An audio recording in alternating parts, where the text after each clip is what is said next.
Selamat datang di channel Novel Official. Sebelum kalian mendengarkan novel Pesona Pujaan Hati, jangan lupa like, share, and subscribe. Kalau tidak kusentil jantung kalian. Hehehehe. Tanpa lama-lama lagi langsung saja kita masuk di alur cerita novelnya. Bab 2421. Rolls-Royce benar-benar bukan sesuatu yang bisa dibeli oleh orang biasa. Termasuk semua Rolls-Royce di Aurus Hill. Diperkirakan hanya ada beberapa lusin mobil di kota ini. Dan kebanyakan mobil tua yang sudah berusia bertahun-tahun.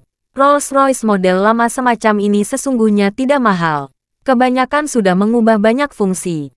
Dan akhirnya berpindah tangan ke perusahaan pernikahan untuk dijadikan mobil pernikahan. Yang khusus digunakan untuk menipu beberapa anak muda yang mencintai perhatian.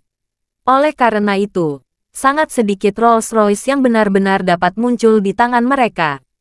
Kapten Whiteford juga mempertimbangkan apakah dia akan menghubungi perusahaan pernikahan dan untuk sementara meminjam Rolls-Royce miliknya seperti ini. Lagi pula, jika terjadi kerusakan pada mobil tua semacam ini secara keseluruhan relatif murah, dan tekanan kompensasi tidak akan terlalu besar. Namun, dia berpikir lagi dalam benaknya, Zakir, seorang gangster seperti dia, tidak hanya memiliki rasa anti-investigasi yang kuat, tidak mungkin membodohinya. Tugas paling mendesak sekarang adalah segera mengirim Dewa Wabah ini keluar dari Treasure Pavilion. Sebaiknya langsung keluar dari kota Aurus Hill. Semakin cepat dia pergi, semakin baik. Jadi saat ini, jangan membuat masalah tambahan. Jika Anda membuat Rolls-Royce marah, itu akan mudah menyebabkan masalah. Mobil Ishak sendiri adalah Rolls-Royce. Hotelnya memiliki 4 Rolls-Royce dari model yang berbeda. Tidak seperti yang lain. Kebanyakan dari mereka hanya memiliki 1 Rolls-Royce. Dan mereka sangat berharga. Percakapan dia adalah kesempatan terbaik. Memikirkan hal ini, dia segera mengeluarkan ponselnya dan menelepon Ishak. Pada saat yang sama, Ishak baru saja memarkir mobil di pintu masuk rumah tuanya, tempat Charlie dan orang tuanya pernah tinggal. Dia menemani Charlie masuk ke halaman. Charlie melihat halaman yang tidak tersentuh dan menghela napas dengan sedikit enggan. Saat ayah saya menyewa halaman kecil ini, halaman itu sama bobroknya seperti sekarang. Kemudian, orang tua saya mulai membersihkan halaman sedikit demi sedikit, lalu membuat suasana rumah ini nyaman. Berbicara tentang ini, Charlie tidak bisa menahan diri untuk tidak menghela napas dan berkata, Bibi Dun pasti bisa menjaga tempat ini tetap bersih dan rapi seperti orang tuaku. Ishak menjawab, jangan khawatir, Tuan Muda. Nona kedua dari keluarga Dun ini terkenal berbudaya luhur di ibu kota. Setelah dia membeli rumah tua ini, dia pasti akan mengembalikan kondisinya dengan sangat hati-hati. Saya percaya itu akan terjadi dalam 1 atau 2 bulan. Jika Anda melihatnya lagi nanti, akan ada perubahan besar di sini. Charlie berteriak tangannya. Lupakan saja. Saya melihat Bibi Dun terakhir kali saya datang ke sini. Aku akan menahan diri untuk tidak datang ke tempat ini di masa depan. Kecuali dia kembali ke Eastcliff. Ishak berkata dengan serius. Tuan, Anda sebenarnya tidak perlu bersembunyi dari Nona Dun. Dia orang baik. Dia menyukai ayahmu selama bertahun-tahun. Jika kamu mengenalnya, aku akan memberitahu dia bahwa dia akan memperlakukanmu seperti anaknya. Itu lebih menjadi masalah lagi. Charlie melambaikan tangannya dan berkata dengan serius. Aku tidak ingin diperlakukan seperti anak oleh seorang bibi yang sangat mencintai ayahku. Perasaan seperti itu terlalu membebani. Setelah berbicara, Charlie berkata lagi. Juga, ketika aku berada di Jepang, aku menyelamatkan kakak beradik Schultz. Saya tidak ingin ada hubungan lagi dengan mereka. Hei, Ishak menghela napas tak berdaya. Tuan, Anda menyelamatkan Jamie dan Sophie. Tidak berlebihan bagi bajingan tua dari keluarga Schultz untuk berlutut di depanmu dan bersujud 3 kali. Charlie mencibir aku tidak perlu dia berlutut padaku. Jika waktunya tepat, saya akan meminta dia, dan semua orang dari keluarga Schultz, berlutut di depan kuburan orang tua saya dan bersujud, karena aliansi anti-Wade saat itu. Ishak berkata dengan tegas, Tuan, saya percaya bahwa dengan kekuatan Anda, tujuan ini pasti akan tercapai dalam waktu dekat. Charlie sedikit mengangguk. dan matanya kembali fokus pada halaman yang tidak terungkap ini. Pada saat ini, ponsel Ishak tiba-tiba berdering. Dia buru-buru mundur beberapa langkah agar tidak mengganggu Charlie, lalu berkata kepada Charlie dengan hormat, "Tuan, saya akan menerima telepon dulu." Charlie bersenandung dan tidak mengatakan apa-apa lagi. Ishak berjalan ke pintu, lalu menjawab telepon dan bertanya, "Ada apa?" Kapten Whiteford berkata dengan tergesa-gesa, "Tuan Cameron, saya butuh bantuan Anda. Kali ini mungkin merepotkan Anda. Saya harap Anda tidak menolak." Bab 2422. Ishak tersenyum dan berkata, "Kita sudah saling kenal begitu lama. Untuk apa berbasa-basi denganku? Katakan saja, ada apa?" Baru kemudian Kapten Whiteford menjelaskan, "Tuan Cameron, ada kasus besar di Treasure Pavilion. Penjahat kelas A bergegas masuk dan merenggut lebih dari 100 orang. Orang ini juga mengikat bahan peledak di tubuhnya. Dia meminta Rolls-Royce untuk melarikan diri. Kita harus bisa memenuhinya." Kapten Whiteford berkata lagi, "Tidak banyak orang yang memiliki Rolls-Royce di Aurus Hill, dan Anda adalah satu-satunya yang memiliki banyak Rolls-Royce. Jadi tolong bantu. Ini darurat." Ishak berharap, "Pavilion harta karun. Apakah Anda yakin itu Treasure Pavilion?" "Ya," Kapten Whiteford dengan cepat menjawab. "Saya berada di luar Treasure Pavilion sekarang, dan pasukan polisi dari seluruh kota ada di sini." Ishak berkata, "Saya baru saja keluar dari sana 10 atau 20 menit yang lalu." Kapten Whiteford berkata dengan emosi, "Maka keberuntunganmu benar-benar bagus.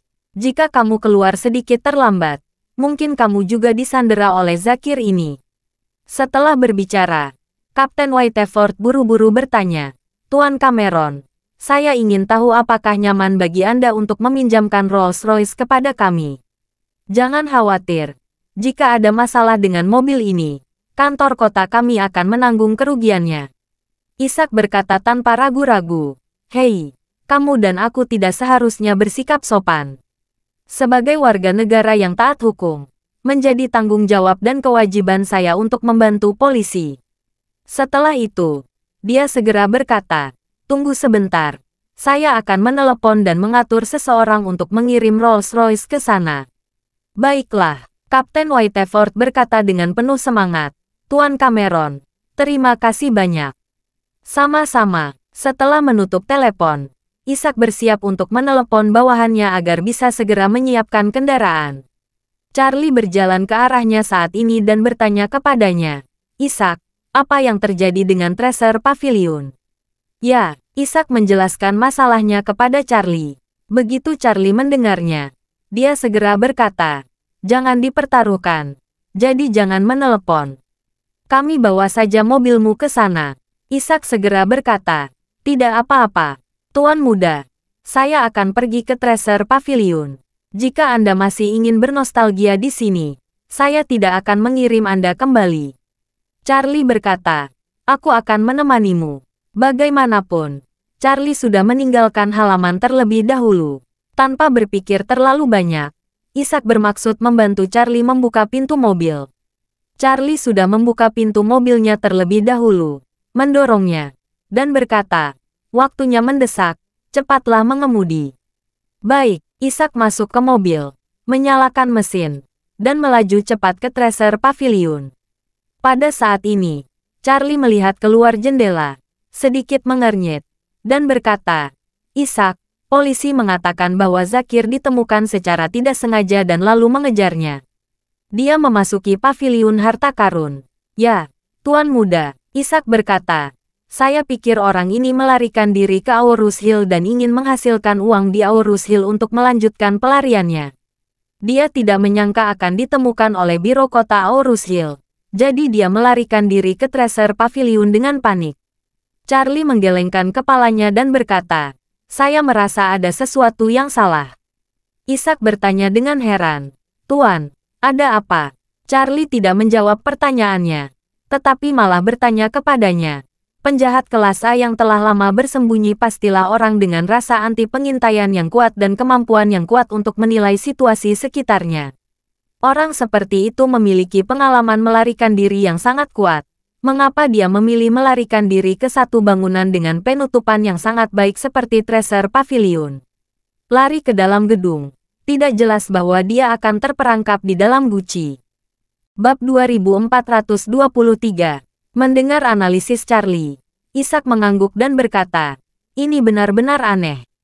Biasanya, hanya orang bodoh yang berlari ke dalam gedung ketika dia dikejar. Orang normal akan lari secepat mungkin. Charlie bersenandung dan berkata, karena Zakir adalah pekerja kelas A yang telah lama bekerja, tidak mungkin dia membuat kesalahan tingkat rendah. Kalau begitu, dia pasti sudah ditangkap sejak lama. Jadi saya berspekulasi kemungkinan terbesar, Zakir sengaja ingin memasuki Treasure Pavilion. Dengan sengaja memasuki Treasure Pavilion, Ishak tidak bisa menahan diri untuk tidak bergumam, dan berkata dengan ragu, apa yang akan dia lakukan di Treasure Pavilion? Tidak ada lelang besar di Treasure Pavilion hari ini. Hari ini adalah lelang pengadilan. Bukan hal penting seperti rumah dan mobil. Tidak lazim membawa barang-barang itu. Charlie tersenyum dan berkata, jangan lupa, dia dikejar polisi ke Treasure Pavilion. Atau dengan kata lain, dia sengaja berpura-pura dikejar ke Treasure Pavilion oleh polisi. Jadi tidak mungkin dia terburu-buru menuju Treasure Pavilion. Ishak bertanya dengan tidak jelas. Tuan, jika dia tidak mengejar sesuatu, untuk apa dia berlari? Charlie menyeringai dingin. Karena dia tidak berlari menuju sesuatu, maka dia pasti berlari ke arah seseorang. Mencari seseorang. Dia adalah penjahat kelas A. Begitu dia ketahuan, kemungkinan besar dia akan ditangkap atau bahkan dibunuh. Dengan risiko sebesar itu, siapa yang akan dia tuju? Charlie berkata dengan serius. Hari ini, orang paling berharga yang muncul di Treasure Pavilion seharusnya 5 orang. Satu adalah aku, yang lainnya adalah kamu, yang lalu Finn Baxendale.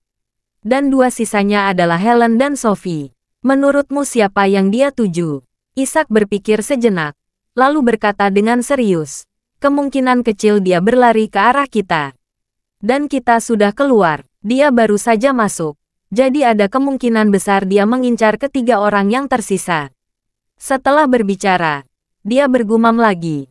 Kemungkinan Finn sedikit lebih tinggi. Dia cukup terkenal di Aurus Hill. Meskipun statusnya tidak sebagus Nona Jasmine dari keluarga Moore, juga tidak sebanding dengan Graham. Tetapi setidaknya dia memiliki aset multimiliar. Ada Helen dan Sophie. Saya pikir kemungkinannya kecil. Keluarga Schultz, seperti keluarga Wade, adalah salah satu keluarga teratas di negara ini. Dan mereka memiliki perlindungan anggota keluarga. Tidak ada media yang berani mengekspos informasi anggota mereka tanpa persetujuan keluarga besar ini. Sehingga bahkan orang terkaya di Aurus Hill sangat sulit mengetahui informasi anggota keluarga Schultz, terutama penjahat kelas kakap seperti Zakir. Charlie mengerutkan kening dan berkata, kamu tidak mengerti inti dari masalah ini. Inti dari masalah ini adalah Zakir membayangkan hidupnya untuk bermain sandiwara. Dia tidak bisa bermain sandiwara hanya untuk menemukan harta karun yang kaya. Atau menemukan ibu dan anak perempuan dari keluarga Schultz untuk meminta uang. Saya pikir kemungkinan besar ada semacam konspirasi. Konspirasi. Ishak bingung dan berkata, Tuan muda, Anda mengatakan ada nasihat. Mungkinkah musuh keluarga Schultz ingin berurusan dengan ibu dan anak perempuan keluarga Schultz? Atau ada musuh keluarga Schultz dari keluarga kaya dan bangsawan yang ingin menggunakan tangan Zakir untuk membunuh mereka? Charlie mengangguk. Menurutku itu mungkin. Apa yang terjadi akan tergantung pada bagaimana masalah ini berkembang selanjutnya. Ishak berkata, Zakir ini ingin Rolls-Royce kabur. Aku tidak tahu apakah dia bisa kabur kali ini. Charlie berkata sambil tersenyum. Apakah dia bisa melarikan diri tergantung pada apakah ada seseorang di belakangnya untuk membantu. Dengan kemampuannya sendiri, untuk membuat gerakan sebesar itu dan masih ingin melarikan diri, itu akan menjadi mimpi bodoh. Berbicara tentang ini, Charlie mencibir. Namun, karena dia berani bermain begitu besar, saya percaya pasti ada seseorang di belakangnya yang membantu. Segera, Ishak meluncur ke Treasure Pavilion. Ketika tiba di Treasure Pavilion, Charlie sudah melepaskan topengnya dan mengenakannya. agar tidak mengekspos dirinya dengan terlalu banyak perhatian. Pada saat ini, Tracer Pavilion telah dikelilingi oleh banyak petugas polisi dan kendaraan polisi. Bahkan ada kendaraan lapis baja beroda yang khusus untuk kontra terorisme. Jalan-jalan terdekat ke Tracer Pavilion semuanya telah diblokir oleh polisi. Sejumlah besar pasukan polisi bahkan telah dikirim untuk mengevakuasi massa yang menyaksikan kejadian panasnya. Begitu Rolls-Royce Ishak tiba di persimpangan yang diblokir, seorang pria parubaya bergegas dan menyapa Ishak melalui jendela mobil. Ishak menurunkan jendela mobilnya dan berkata, "Hei Kapten Whiteford." Yang dipanggil Ishak adalah Kapten Polisi Aurus Hill, bernama Hansen Whiteford. Bab 2424. Hansen menunggu Ishak. Dia menunggu Rolls-Royce ini dengan tidak sabar. Meskipun Ishak datang dengan sangat cepat, situasi di dalam tidak bisa lama menunggu. Situasinya sangat kritis dan taruhannya sangat penting. Karena itu, dia langsung berkata, "Tuan Cameron, terima kasih Tuhan Anda akhirnya di sini. Apakah Anda nyaman mengemudi? Jika nyaman, Anda dapat mengendarai mobil ke pintu masuk utama Tracer Pavilion. Jika tidak nyaman, serahkan mobil ini kepada saya. Saya akan mengemudi." Ishak menoleh dan bertanya pada Charlie dengan suara rendah, "Tuan Wade, bagaimana?" Charlie juga ingin masuk dan melihat apa yang terjadi. Jadi dia berkata, "Kita masuk saja." Ishak berkata kepada Hansen, "Hei Firaun, aku masuk saja." "Baiklah." Hansen mengangguk dan buru-buru bertanya lagi, "Tuan Cameron, apakah mobil Anda penuh dengan bensin?" Zakir meminta bensin penuh. "Saya akan meminta seseorang memompa bensin dari mobil lain." Ishak melirik pengukur bahan bakar dan berkata, "Masih penuh." "Bagus." Hansen menghela napas lega dan berkata dengan tergesa-gesa, "Kamu bisa langsung ke pintu masuk Tracer Pavilion. Tetapi jangan terlalu dekat. Parkirkan mobil dan tinggalkan kuncinya di tempat. Lalu cepat mundur. Jaga keselamatan." "Baiklah." Ishak mengangguk. Pada saat ini, Hansen segera meminta orang-orang untuk membuka barikade yang dipasang dan membiarkan Rolls-Royce Ishak lewat.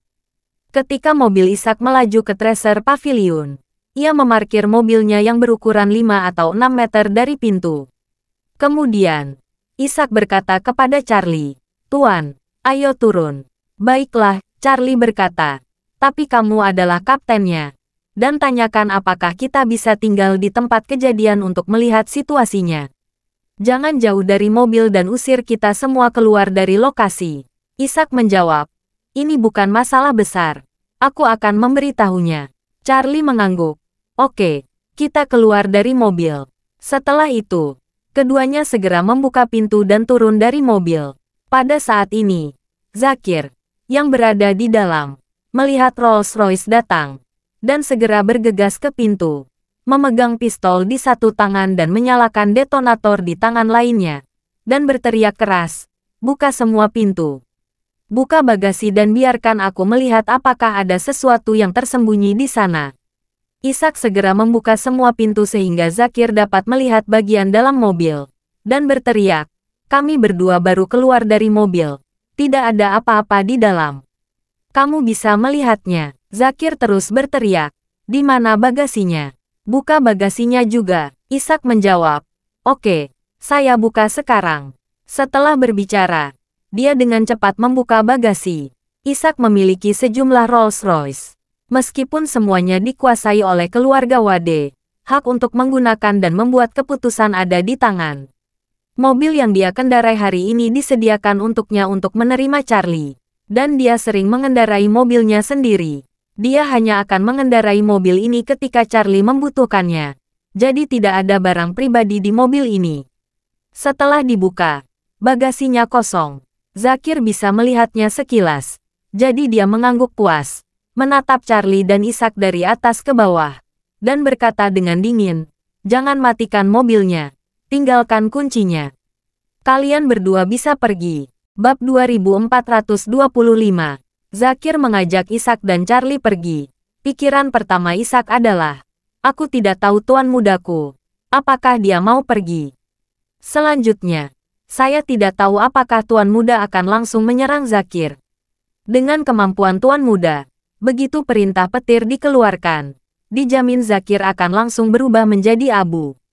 Bahkan jika Tuan Muda tidak mau melakukannya di depan begitu banyak orang.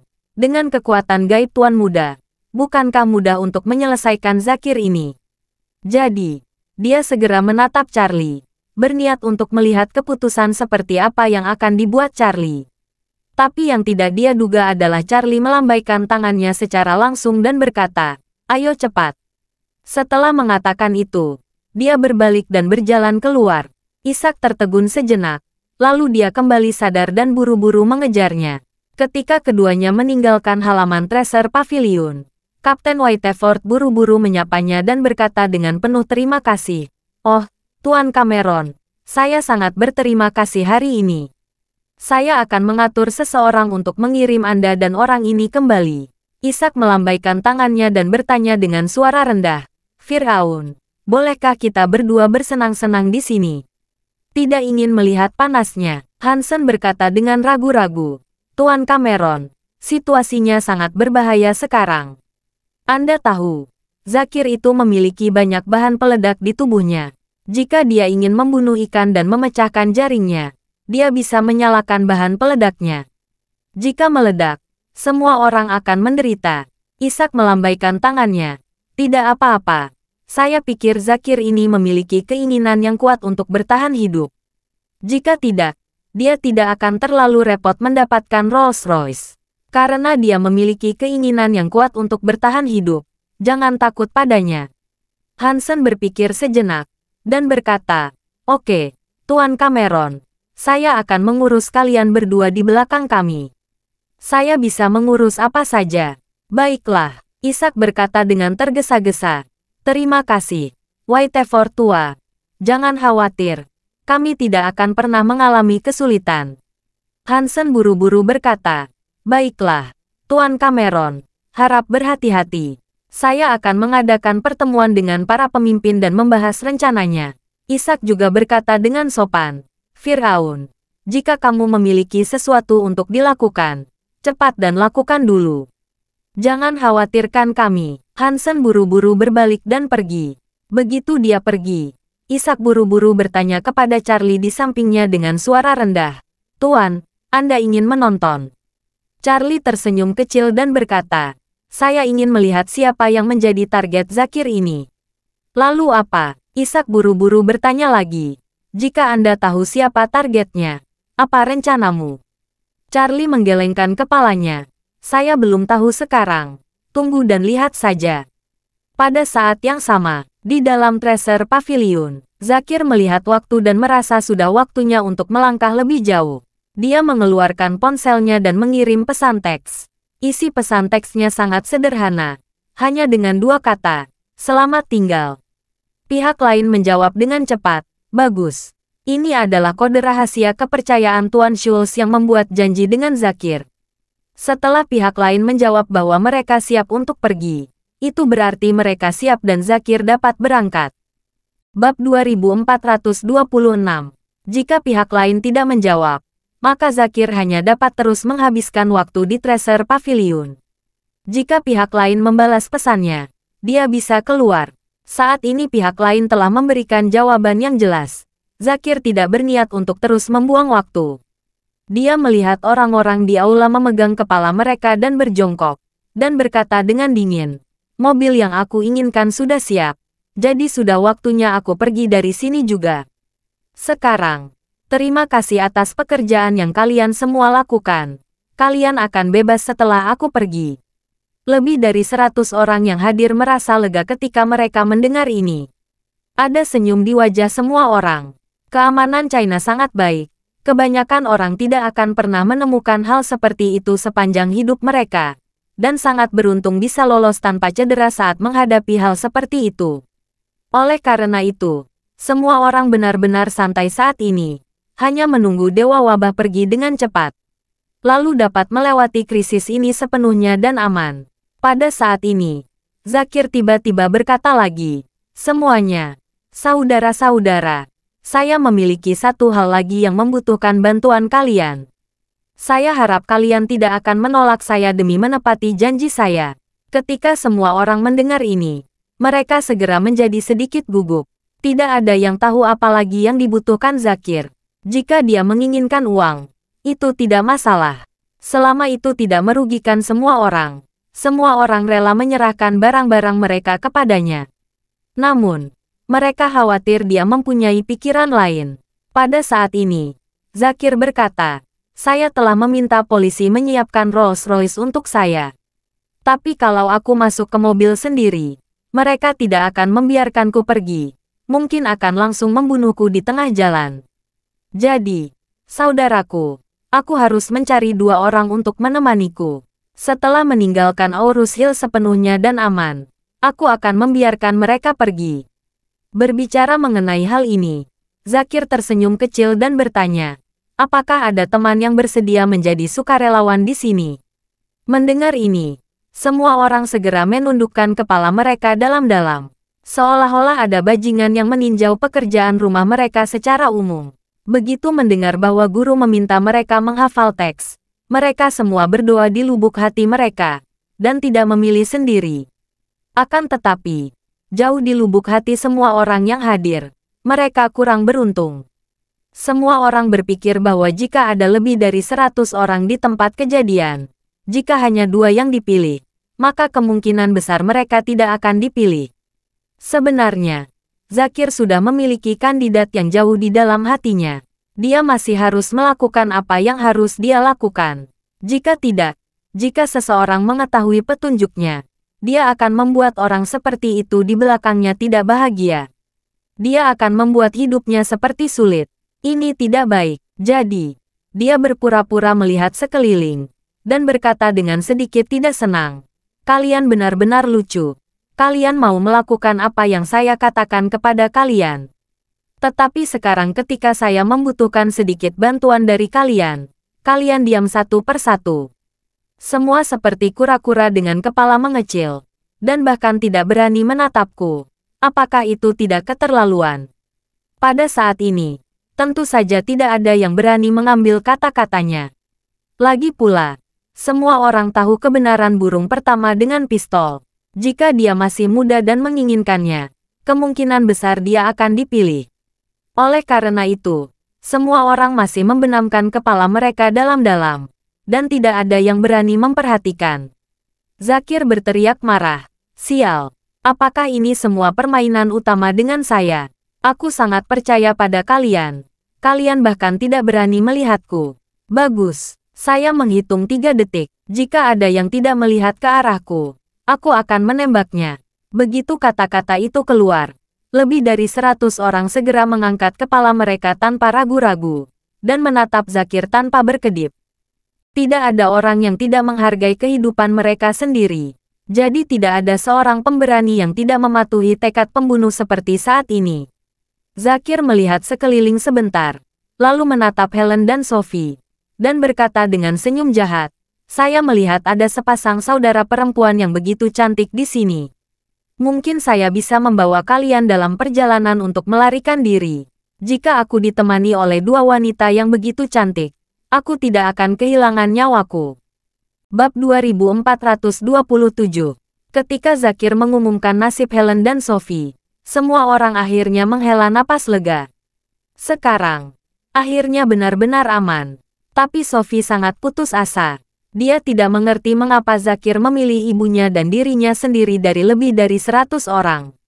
Namun, setelah memikirkannya dengan hati-hati, dia hanya bisa menghela napas. Saya tidak ingin menyombongkan diri.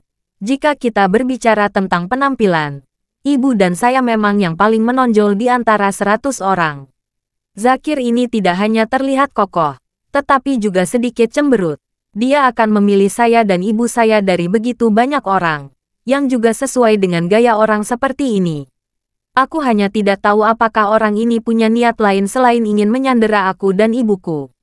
Jadi, dia menatap ibunya di sampingnya dengan gugup. Melihat putingnya yang basah, Helen menepuk tangannya dengan ringan dan menghiburnya dengan suara rendah. Sophie, jangan khawatir, ada ibu di sini. Polisi akan datang untuk memblokirnya. Sophie berbisik, coba kirim pesan ke ayah atau kakek. Helen menggelengkan kepalanya. Udara yang jauh tidak bisa menyelamatkan api. Semua orang memegang kepala mereka. Bagaimana jika dia melihat Anda memegang telepon? Sophie berkata dengan penuh semangat. Tapi kita tidak bisa pergi begitu saja seperti ini, itu terlalu pasif. Saat dia berbicara, Zakir sudah berjalan ke arah ibu dan anaknya. Jadi Sophie dengan cepat menutup mulutnya. Zakir berjalan di depan ibu dan putrinya, mengangkat bahu dan berkata sambil tersenyum. Oh, dua wanita cantik yang telah bekerja sangat keras akan menemani saya untuk perjalanan lain. Helen berkata tanpa ragu, bawa aku sebagai sandera, tinggalkan putriku. Dia terlalu muda dan dia takut. Jika dia mengikutimu, mungkin dia akan kesal.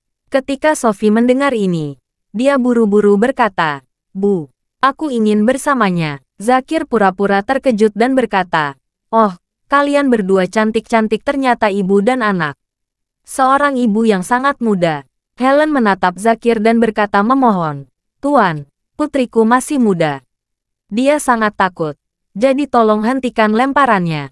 Pada saat ini, seorang wanita berpakaian agak genit berkata dengan marah, Hei, kalian berdua, apa maksud kalian? Karena kakak Zakir Louis memilih kalian berdua harus menerima nasib kalian. Mengapa kamu ingin melakukan ini? Apa itu? Jika Anda masih terburu-buru, apakah Anda meningkatkan bahaya bagi kami? Saya sarankan kalian berdua untuk mengikuti Zakir dengan patuh. Jangan tawar-menawar lagi. Begitu wanita itu membuka mulutnya, seseorang di sebelahnya segera berseru, itu benar. Dia memilih kalian berdua. Dan kalian masih meminta belas kasihan. Apakah kalian ingin memilih yang lain dari kami? Wanita tua itu segera berkata, benar sekali. Siapapun yang memilih Zakir, dia harus mengikutinya dengan patuh. Saat ini, jika Anda bersungguh-sungguh, bukankah Anda hanya ingin menarik orang lain ke dalam bahaya? Zakir melirik wanita itu dan bertanya sambil tersenyum.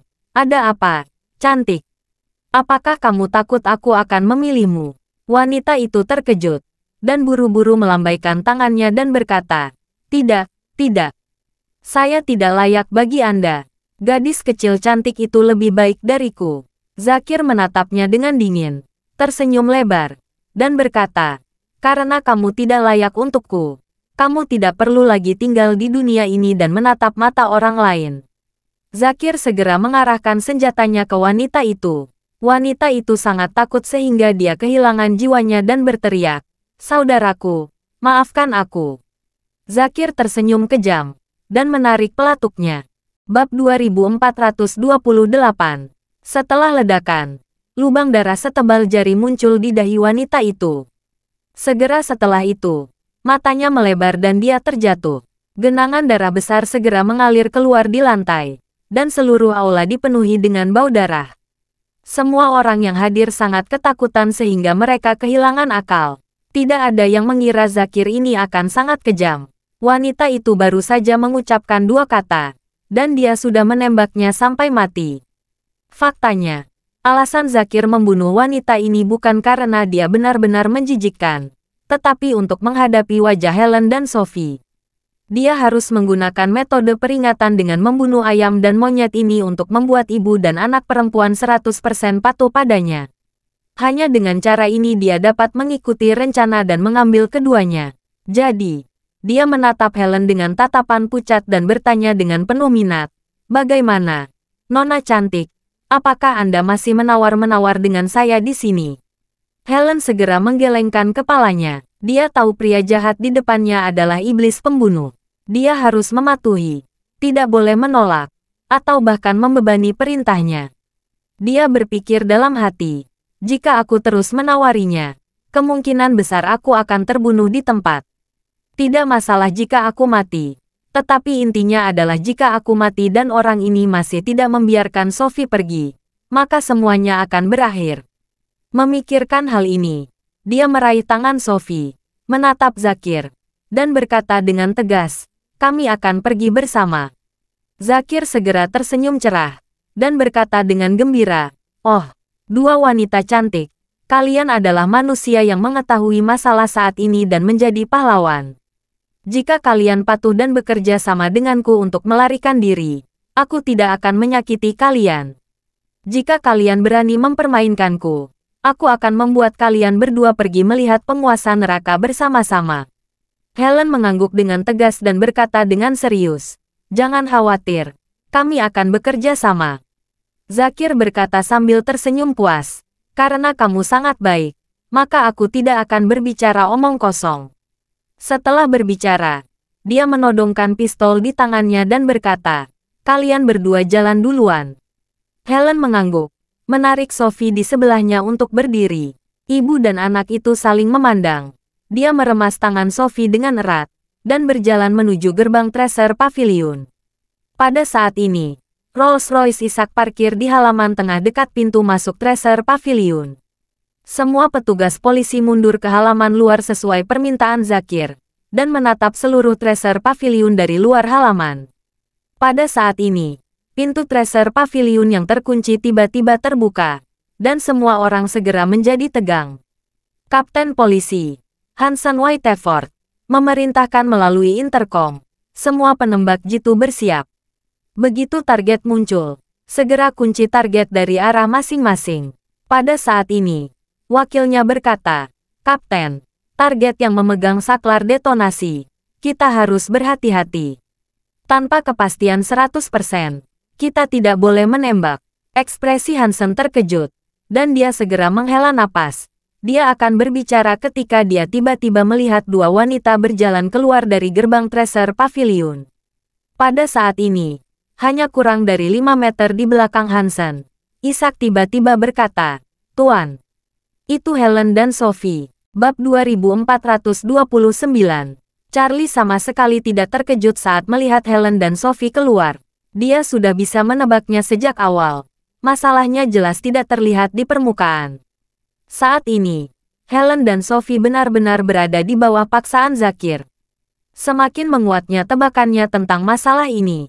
Hanya saja Charlie tidak ingin terlalu mengerti sekarang. Siapa yang akan berusaha keras dan berputar-putar dalam lingkaran besar untuk merugikan Helen dan Sophie. Pada saat ini ibu dan anak, Helen dan Sophie, telah keluar dari gerbang Treasure Pavilion. Zakir memegang pistol di satu tangan dan detonator di tangan lainnya, dan berjalan di belakang ibu dan jarinya. Dia melihat ke atas gedung-gedung tinggi di sekitarnya, mencibir dan berkata kepada petugas polisi di sekitarnya, "Saya tahu kalian pasti menempatkan banyak penembak jitu, siap menembak saya kapan saja. Tetapi saya sarankan kalian mempertimbangkan dengan hati-hati, karena detonator di tanganku ini dapat saya tekan dengan gerakan jari. Jika kalian tidak takut binasa bersama, silakan penembak jitu menembak saya." Hansen berkata dengan dingin, "Zakir, jangan khawatir. Selama kamu tidak bertindak gegabah, kami tidak akan menembakmu.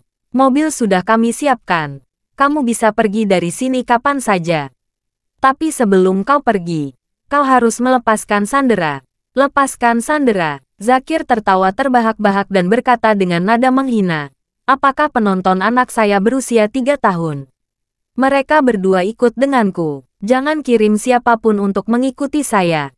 Setelah saya aman, saya akan membiarkan kedua orang ini pergi." Setelah mengatakan ini, dia mengubah pembicaraan dan berkata dengan ekspresi kejam, "Jika saya tahu beberapa dari kalian mencoba mengikuti saya akan mengendarai mobil ke pusat kota. Akan menjadi masalah besar jika saya menekan detonatornya. 18 tahun ke depan, kota ini akan melihat seorang pahlawan."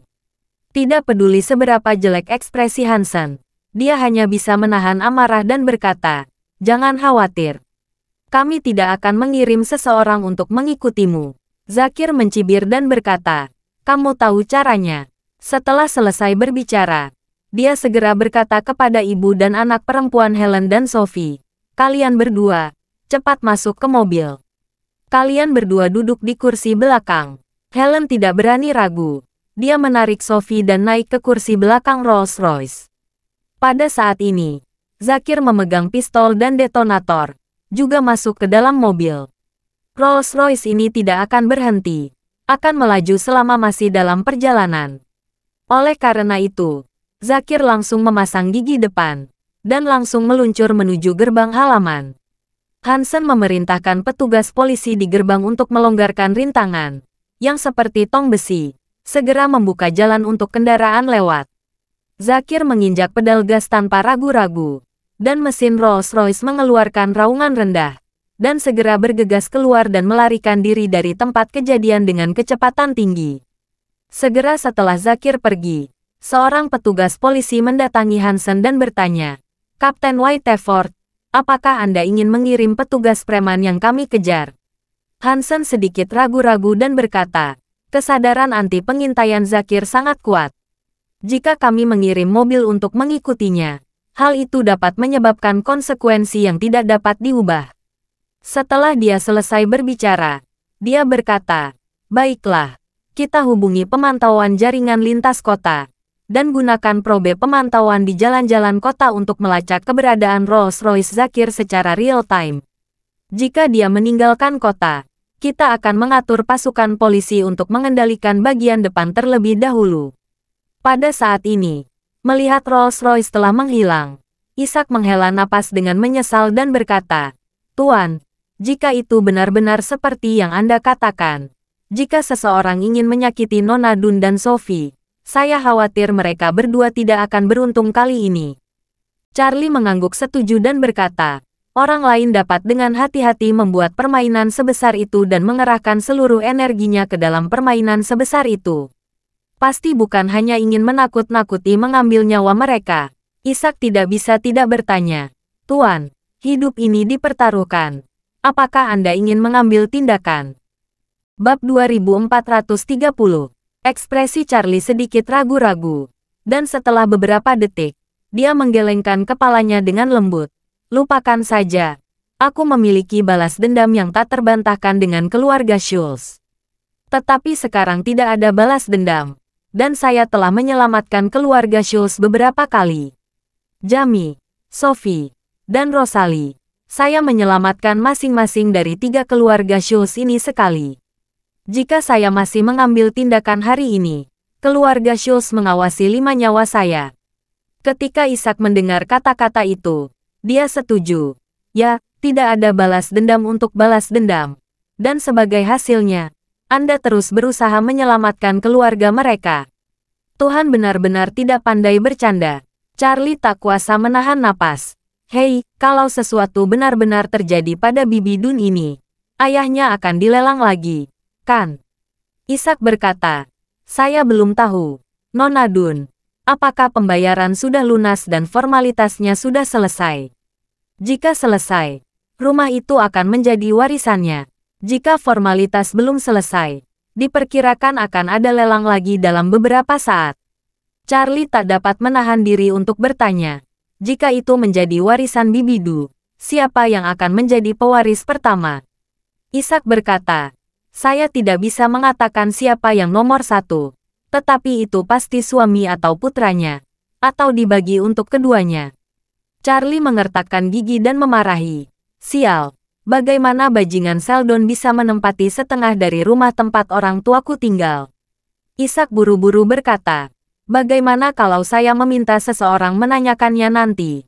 Apakah Nona Dun kedua telah menyelesaikan formalitas atau belum?" Charlie mengangguk dan berkata dengan sedih, sepertinya itulah satu-satunya cara untuk pergi. Pada saat ini, Rolls-Royce culinan putih berhenti di depan mereka berdua. Dan seorang pria paruh baya buru-buru keluar dari mobil, menghampiri mereka berdua, dan berkata dengan hormat, "Tuan Wade, Bos Ishak, saya membawa mobilnya. Kalian berdua, apakah kalian berdua mau pergi sendiri, atau aku yang mengendarainya?" Ishak memimpin dan berkata, "Oke, saya akan mengemudi. Anda bisa naik taksi kembali." Pihak lain mengangguk tergesa-gesa dan dengan hormat, "Oke, Tuan Cameron, kalau begitu saya akan kembali dulu." Kemudian Ishak mengambil inisiatif untuk membuka pintu belakang dan berkata kepada Charlie, "Tuan, tolong." Charlie bersenandung dan melangkah ke dalam mobil. Ishak masuk ke dalam mobil dan bertanya pada Charlie sambil menyalakan mobil, "Tuan, mau kemana? Pulang atau?" Charlie memikirkannya dan berkata, "Antar aku pulang." "Baiklah." Ishak segera melaju ke arah Villa Elite Thompson. Di jalan, Charlie terus mengerutkan kening. Ishak diam-diam memperhatikan ekspresi Charlie melalui kaca spion mobilnya, dan tidak mau bertanya, "Tuan, apa yang Anda pikirkan?" Charlie mengangguk, memegang dagunya dan berkata, "Aku hanya tidak mengerti.